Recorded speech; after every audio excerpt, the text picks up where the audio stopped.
Something rather disturbing happened today. I left a winning lottery ticket in my jeans before chucking them in the wash. As I stood there, hypnotized by the washing machine's endless cycle of destruction, it hit me. This is Hollywood! A relentless spinning loop of rebooting and recasting as onlookers watch, distraught at the destruction of something of incredible value. No matter how predictable it is, we never seem to learn. This is the fate of every beloved story and character, and it will happen for eternity. Today, the winning lottery ticket is the new HBO Harry Potter series, and let's just say, fans think the powers that be have made a few radical casting choices. But have they? When J.K. Rowling first sold the rights to Harry Potter, she had one ironclad rule: only British actors for the key roles. She enforced this so strictly, you'd think that casting an American would trigger an unforgivable curse, or, at the very least, a 4,000-word Twitter essay about biological essentialism. Yet, despite that ironclad rule, the first confirmed casting for Professor Albus Dumbledore is 79-year-old American John Lithgow, the oldest actor to ever take on the role. I'm old, Gandalf.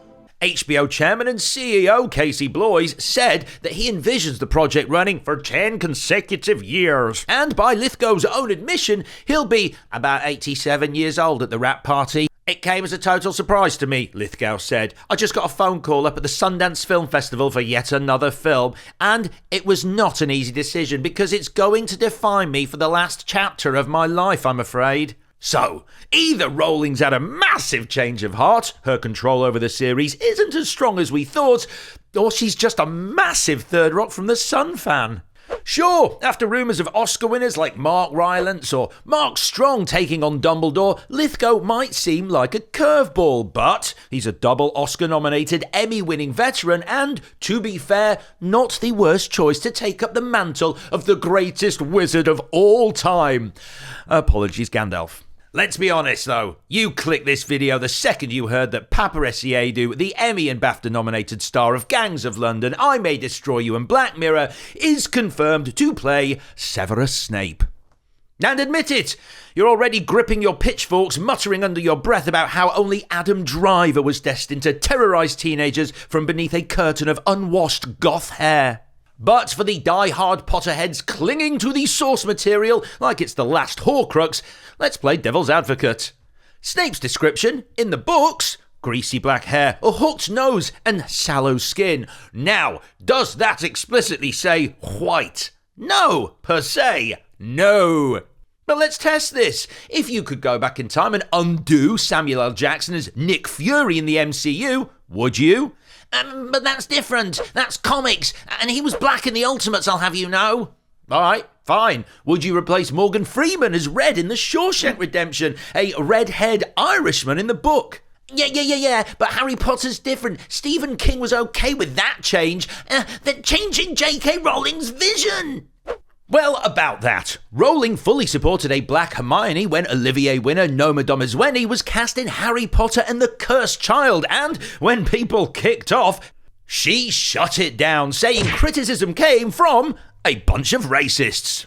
She even said, I had a bunch of racists telling me that because Hermione turned white, that is, lost colour from her face after a shock in the books, that she must be a white woman, which I have a great deal of difficulty with, but I decided not to get too agitated about it and simply state quite firmly that Hermione can be a black woman with my absolute blessing and enthusiasm. So, by that same logic, Snape, greasy black hair, hooked nose, sallow skin, not once does it say he must be white, and yet here we are, with people about to go full-blown goblin rebellion over it. But if you're still fuming over the casting, where was this energy when Alan Rickman was cast as Snape, a 55-year-old playing a 31-year-old? How dare they ignore the source material?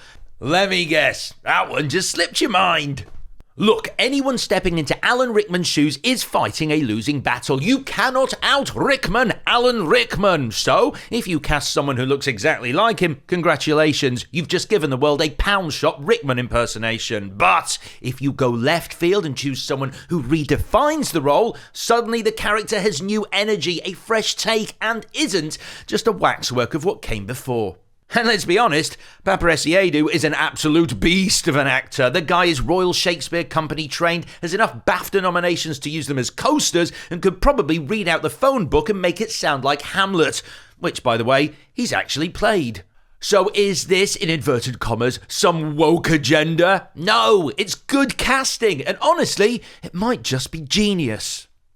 Janet McTeer has reportedly been offered the role of Professor McGonagall, and honestly, inspired choice. McTeer has racked up more award nominations than Hogwarts has secret passageways, picking up multiple Oscar and Emmy nods and a reputation for absolutely owning the stage and screen. You might recognise her from Tumbleweeds, Wuthering Heights, the Divergent series, The Menu, Damages, Jessica Jones and Ozark. Basically, she's been in everything except Harry Potter. Until now.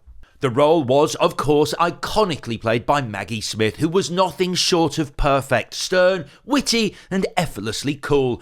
Smith sadly passed away last September, leaving behind an unforgettable legacy. Now, stepping into those formidable shoes is a daunting task, but if anyone has the chops, presence, and sheer "I will not tolerate this nonsense" energy to pull it off, it's Janet McTeer. Not so much controversy with that one. For Hagrid, Brett Goldstein. Yes, Roy Kent from Ted Lasso is rumoured to be in the mix. Why? Because he's hairy. That's it. That's the whole reason. And what about Harry, Ron, and Hermione? Well, last year, over 30,000 hopefuls lined up to play them. 30,000! That's more people than who actually enjoyed The Crimes of Grindelwald. No casting news yet, but producers say there were some crackers in the mix. At the end of the day, whether you think this is inspired casting or a case of Hollywood throwing another winning lottery ticket into the washing machine, one thing's for sure, this won't be the last time the Harry Potter fandom explodes over a casting choice. I'll see you all in 2034 when they reboot this reboot.